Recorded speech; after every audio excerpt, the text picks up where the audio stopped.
It was supposed to be just another road trip. A simple, scenic route through the desolate highways of the Midwest, far from the bustling cities, and into the serene expanse of endless prairies. I don't know what possessed me to take the back roads instead of the main highway that night. Maybe it was the thrill of isolation or the way the GPS promised a shortcut. But now, as I sit here in my car, headlights cutting through the thick, inky darkness, I wish I'd stuck to the well-lit interstates. The first oddity appeared about an hour in. A gas station, unmapped, unmarked, and eerily quiet. My tank was half full, but something about the flickering neon sign, its buzzing filling the silence of the night, compelled me to stop. As I pulled in, the clerk stared at me through the grimy window. No smile, no greeting, just cold, unblinking eyes that followed me as I stepped out. "Pump 4's broken," he muttered when I approached. That's when I noticed there was no pump 4. I glanced back, trying to make sense of his words, but when I turned around, he was gone. The door behind the counter creaked as if pushed by a phantom hand. I didn't wait to investigate. I filled up at another pump, paid in cash, and drove off. The road stretched endlessly before me. The sky, an oppressive canopy of black, hid even the faintest hint of stars. Every so often, I passed a mile marker, but the numbers didn't seem to make sense. They didn't increase or decrease consistently. It was like they were trying to tell me something, some secret code I wasn't meant to understand. And then the voices started. They were faint at first, a barely audible murmur, like a radio station struggling to tune in. I thought it was just my tired mind playing tricks on me. But soon, the static gave way to words, whispers that slithered through the car, wrapping around me like smoke. "Turn back," they said. "You shouldn't be here." I turned the radio off, but the whispers didn't stop. They grew louder, angrier. My pulse quickened as I gripped the wheel tighter, knuckles whitening. The headlights illuminated a figure standing in the middle of the road, and I slammed on the brakes, tires screeching as the car skidded to a halt. The figure didn't move. I rolled down the window slightly, heart pounding. "Are you okay?" I called out. It was a woman. Her clothes were tattered, and her hair hung in damp, stringy clumps around her face. She didn't respond, just stared at me with wide, hollow eyes, and then she smiled. I can't describe that smile. It wasn't human. It was as if her lips had been stretched too far, revealing rows of teeth that seemed to multiply endlessly. The moment stretched, her grin growing impossibly wide, her eyes blackening, and then she was gone, just like that. No fading, no movement. One moment she was there, and the next, the road was empty. I didn't stop again after that. I didn't look at the mile markers, didn't check the rearview mirror, didn't acknowledge the whispers that now filled the car like a chorus of the damned. All I wanted was to reach the next town, the next semblance of civilization. But the road never ended. It looped, folding in on itself like a Mobius strip, familiar landmarks appearing over and over again. The same broken gas station, the same flickering neon sign. The car's clock was frozen at 2:13 a.m. My phone had no signal, its battery inexplicably draining until the screen blinked out. The engine began to sputter, struggling against some unseen force. And then the lights went out. I was plunged into darkness, pure, suffocating darkness. I sat there, paralyzed, as the car finally died, its last mechanical breath a pitiful wheeze. Silence enveloped me, broken only by the faint crunch of gravel. Someone or something was walking toward the car. My hands fumbled for my flashlight, the beam shaky as I pointed it out the window. It illuminated nothing but an empty road, though the footsteps were louder now, closer. My breath caught as I saw them, a row of figures emerging from the shadows, their forms barely discernible against the blackness. Their eyes glowed faintly, like dying embers, and they moved in perfect synchronization, their heads tilting unnaturally in unison. The whispers returned, deafening now. They weren't just in my ears. They were inside my head, gnawing at my thoughts, pulling me into a vortex of madness. "Join us," they said. "The road belongs to us. The flashlight flickered and died, and I was left in the pitch black, the figures closing in. My only option was to run, to flee into the darkness and hope that whatever waited beyond was better than what was here. I ran until my legs gave out, collapsing in a field of tall grass. The sun rose hours later, painting the sky in soft hues of pink and orange. The road was gone, and so was my car. I was miles from anywhere, but alive. I've never driven at night again. It's been months since that night, and I haven't been able to shake the feeling that I didn't fully escape. It's not just paranoia, it's little things. Odd, unexplainable moments that gnaw at the edges of my sanity. The first time it happened, I was on my way home from work, broad daylight, nothing unusual. My phone buzzed with a notification. A message. No name, just an empty contact. The text read, "Do you remember the whispers?" My stomach dropped. I deleted the message immediately, convincing myself it was a glitch. Spam, maybe. But the unease followed me all the way home, a creeping sensation like I was being watched. When I got inside, I locked the doors, pulled the curtains, and double-checked every window. My apartment felt colder than usual, the shadows in the corners darker, stretching unnaturally long as the sun set. That night, I dreamt of the road, endless, looping, the mile markers counting down to something I couldn't comprehend. The next morning, I woke up with dirt under my fingernails and a strange, metallic taste in my mouth. My shoes were by the door, caked in dried mud. I live on the 4th floor of a city apartment building.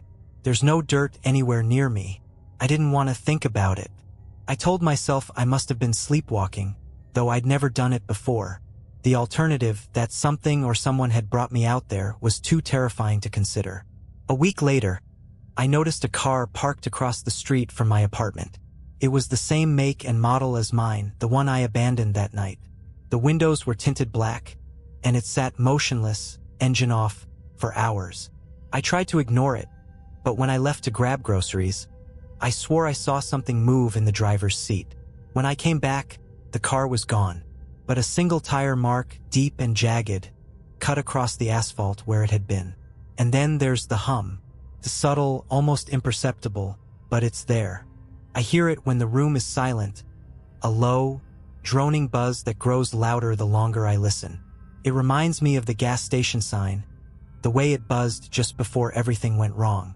One night, I worked up the courage to investigate. I grabbed my flashlight and ventured into the basement of my building, where the sound seemed strongest. The air was damp and cold, and the smell of mildew was overwhelming. The hum grew louder with every step, vibrating through the concrete walls. I followed it to a storage unit at the far end of the basement.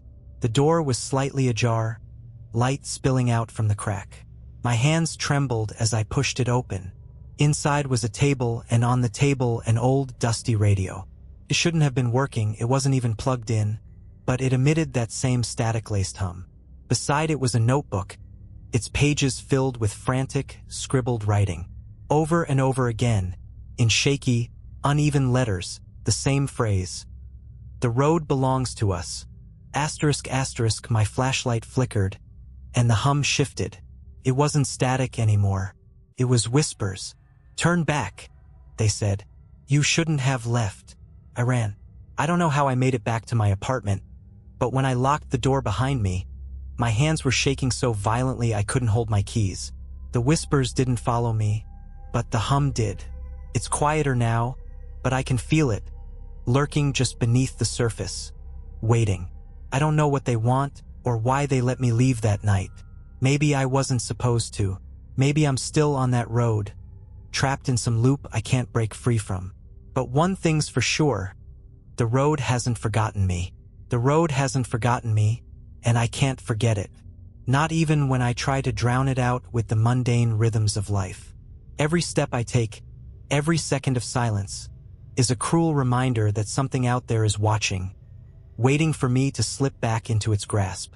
It started escalating last week. Small things at first.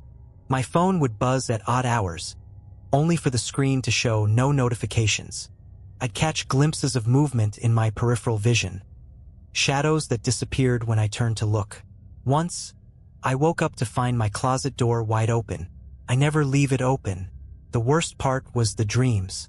Every night, I'd find myself back on that endless road, my car sputtering and the darkness swallowing me whole. The figures, those glowing-eyed silhouettes, would emerge from the shadows, surrounding my car and whispering in unison, "Join us!" But last night it wasn't a dream. I had just gone to bed when I heard it.